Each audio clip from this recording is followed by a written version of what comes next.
Hello, everybody. Welcome to another edition of the No BS Zone.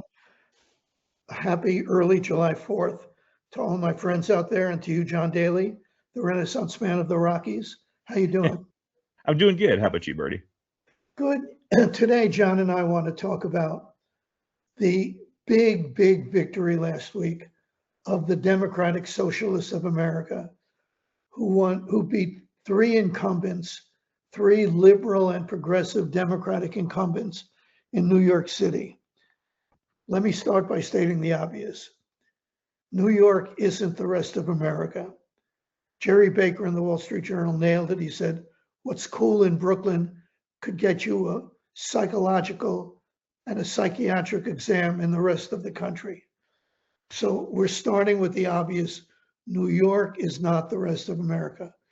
But we should know what the Democratic Socialists stand for, because they want to spread from New York. Make no mistake about that.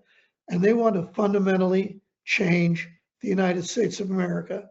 That's why I think, and John thinks, it's important to devote this No BS Zone to that subject. Okay, what do they stand for?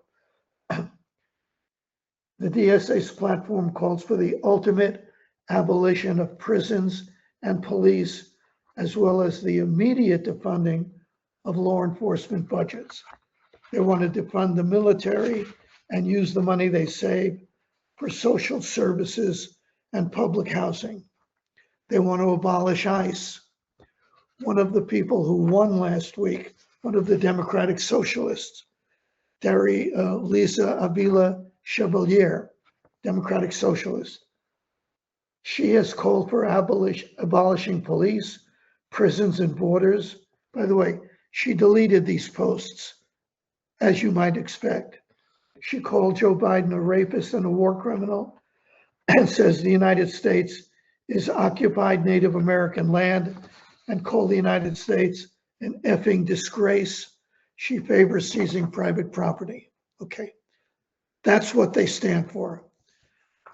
Donald Trump calls them communists, and as far as I'm concerned, he's not that far off. Let me just raise a couple of questions. I'm not saying they are communists. I know that's a word Republicans have used over the years to just silence critics. I'm just saying they're not liberals or progressives. That's for damn sure. So let me raise a few questions and throw to John to pick up wherever he wants. Why did these candidates do so well? Will the socialist surge spread to the rest of America? Will mainstream, this is important, will mainstream Democrats, liberal Democrats, move further to the left to accommodate this new movement, if it is a new movement? Chuck Schumer and Hakeem Jeffries, the Democratic leaders in the Senate and the House, respectively, if a primary were held today, they would lose because they are seen as yesterday's Democrats, not tomorrow's Democrats, not today's Democrats. So who is the leader of the Democratic Party today? Is it Bernie Sanders, who's probably too old to run for president again? Is it AOC? She's not too old to run for president. John, why don't you pick up any place you like? Okay. Well, there was a lot of questions you put out there, Bernie. I'll try to take at least a few. Let's go. I'll start with who's the Democratic leader. I don't think there is one at this point, but I mean, you can't ignore the fact that the Democratic leaders who do have all of the energy and enthusiasm right now are people like AOC and Mamdani. And I just finished up recording another podcast where I was talking to someone about this same topic, and we were kind of going back and forth, and I was always surprised, going back a few years, how well Bernie Sanders did when he was running for president in the Democratic primaries. He didn't win either one, but he did pretty well, and I think he made a lot of Democrats, establishment Democrats, nervous at the time. And he's a pretty old guy. He's very rarely smiles. He's always clenching his fist. He's always carrying on about something. And usually you have this idea in your head that these people with these big personalities, infectious personalities, do well in politics. But he's always been very much a downer, and he still did pretty well. So I was always kind of wondering what would happen if someone with youth, someone with energy, someone with even a sense of optimism when they're speaking, like Mom Donnie, would do with this democratic socialist mantle. And I think we're seeing now where it is making some real traction, and I think that it is growing, and I think a lot of it's personality driven at this point too. So anybody out there who says there's no way in the world AOC can run for president, you're wrong. You are definitely wrong, because the Democratic Socialists of America want somebody on their ticket, or at least running to get on their ticket in 2028. So let's move to the present day. Why did they win? Why did they do so well, John? Let me give you a short answer and then see what you think. They won because they're offering free stuff, for one thing, to young people who have a tough time living in an expensive place like New York City. They won because Mayor Mondani, a Democratic Socialist, is offering free stuff that Chuck Schumer and Hakeem Jeffries cannot deliver on. They can't deliver what a Democratic Socialist can deliver. That's why I think they won. John? Yeah, I think that's I'm sort of along those lines as well. So the socialist message, or at least this romanticized version of it that these politicians are pushing, it appeals primarily to young adults, as you said, who have been having a rough time in America as of late. As students, these people, they went through the pandemic a few years ago, which was a big disruption, both from an academic and even a social perspective. And now they're graduating from college into this environment of economic uncertainty, very high living costs. They have these new professional challenges that are brought on in part by artificial intelligence. A lot of jobs that were previously considered safe for people coming out of college and high school are kind of being swallowed up by AI. My wife and I have two college age kids. Familiar with this generation, and many of these young adults, not my kids, but many people in that generation feel kind of sold out and resentful of not having these opportunities that they see older generations of Americans as having had, and the enjoyment they've had with that success. So this message that you brought up, Bernie, of politicians taking from the rich basically and giving to the poor as some sort of equality move is very attractive to them. So that leads to the next question. Will this democratic socialist surge spread to middle America? Now, you've got a race going near you in Denver, Colorado. Are you familiar with that race? Which one are we talking about? There's the Democratic Socialist trying to yeah. There is long-term Democratic incumbent. Yeah, I'm not super familiar with it. I've heard a little bit about it. I don't think they're favored to win, but I could be wrong on that. Well, the point is, if they do win, if Graham Plattner of Progressive wins in Maine, and if I don't remember his name, if the Democrat, the socialist candidate, far left candidate wins in Michigan, that's going to lead socialist candidates around the country to believe they're not going to stop in New York. They want to move to middle America. I don't know if they'll be successful. What are your thoughts on that, John? Yeah, I mean, it is. I think it is different in the big cities. As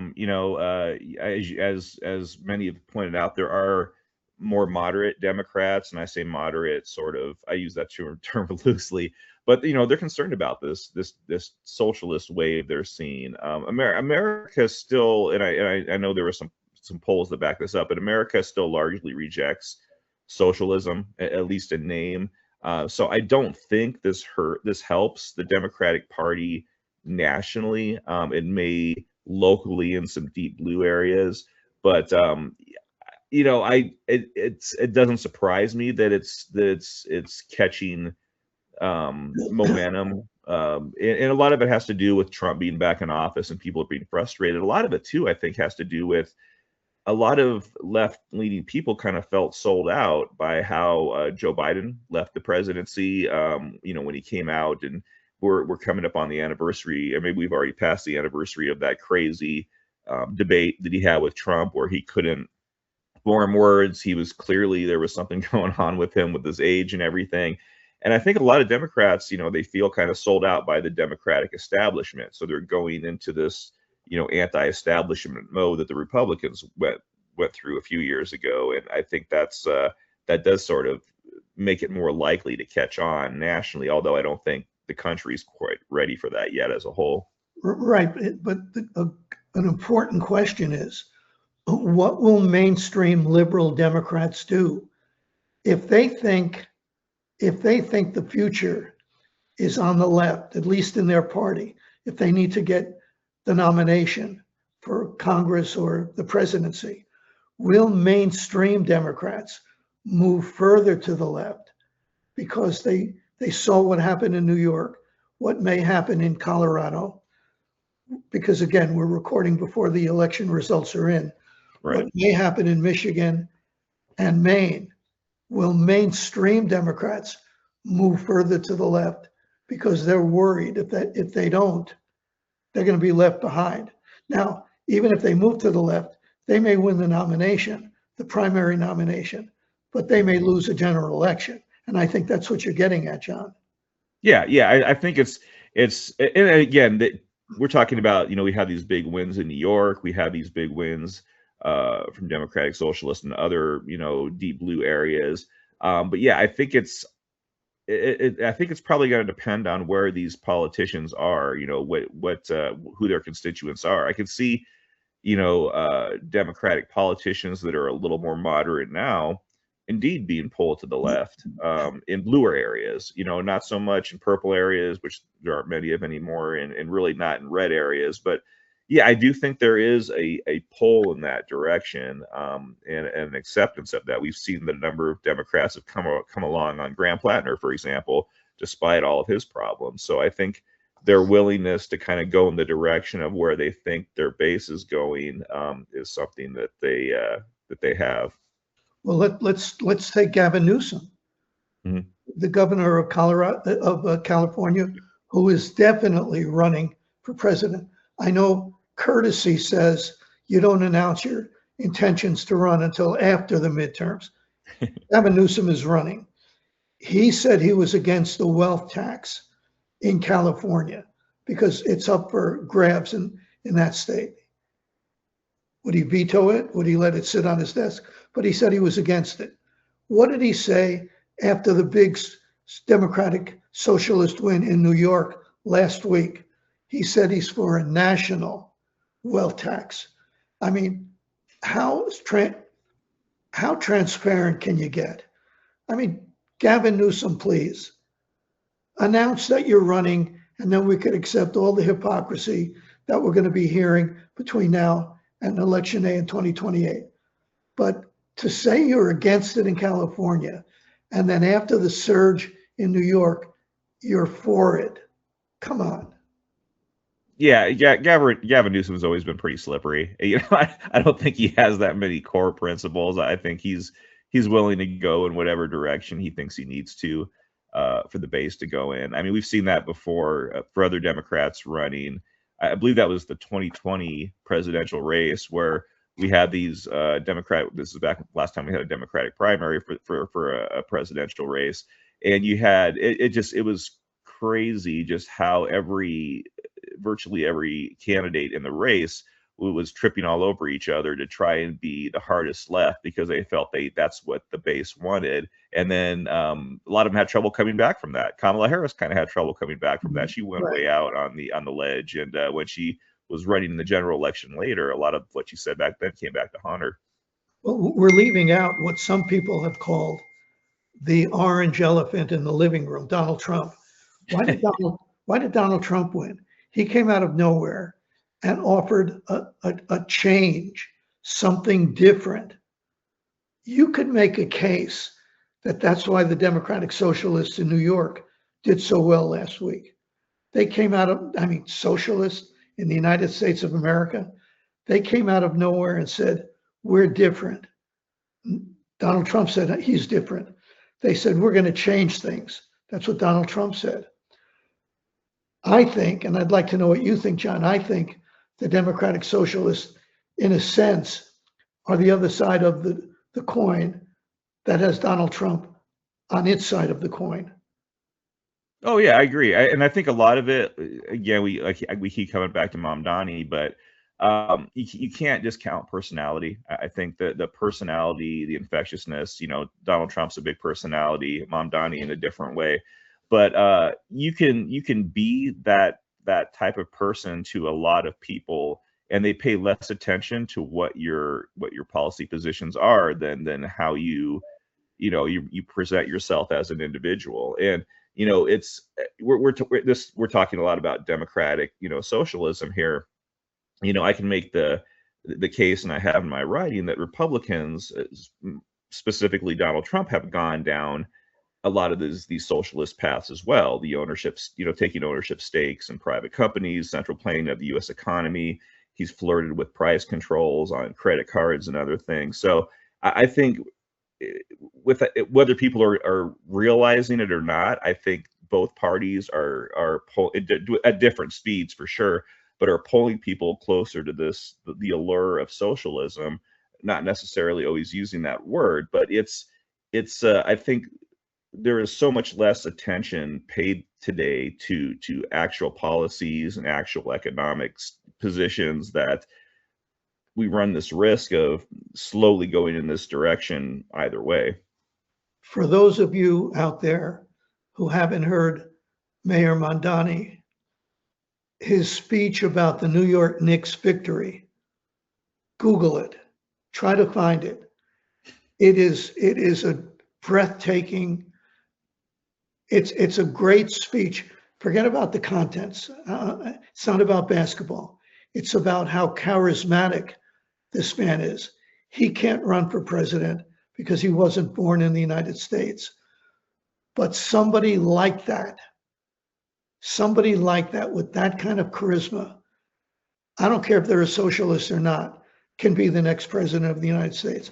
Let me end with a statistic, and I'm going to throw to you, John, for any final thoughts. Okay. Gallup asked the American people how they view socialism and how they view capitalism. They asked Republicans, 74% of Republicans viewed capitalism more favorably than socialism, 74%. 51% of independents viewed capitalism more favorably than socialism. But get this, when they asked Democrats, 66% of Democrats viewed socialism more favorably than capitalism. Let me repeat that.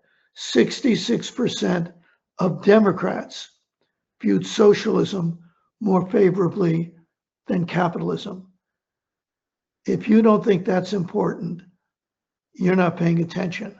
I'm talking not to you, John, but to everybody listening. If you don't think that's an important message, start paying attention, because socialists are coming, whether they call themselves Democratic Socialists of America or uber progressives. They are not stopping in New York. Whether they succeed or not will depend on how the rest of America hears their message. If you're not listening, start listening now. Yeah. I mean, it's and so much of that, I think, too, is the romanticized fairy tale of socialism, because actual socialism, it fails everywhere it's tried. I mean, it just reliably does. I don't think people think we just have to do it the right way and then it'll be fine, but it's not. I don't think anybody can name where it succeeded. Right. Can you name any place where socialism has succeeded? No, I think there are smaller communities where certain tenets of it, but I'm sorry, go say that again. Oh, I'm sure there are smaller areas, smaller regions where certain tenets of socialism have worked out adequately. But for a country like as large as the United States, No, there's no real evidence that it's ever worked on that kind of level. Yeah, not at a big level. Like you're right. I mean, Right. there are socialist countries in Scandinavia, but they're capitalist countries at heart. I mean, I don't mean that kind of thing. I mean the kind of socialism that the Social Democrats of America want. Right. No police, no prisons, no borders, no ICE. That kind of America is something that could only happen if the rest of us aren't paying attention. Right. That's my final word. Happy 4th, everybody.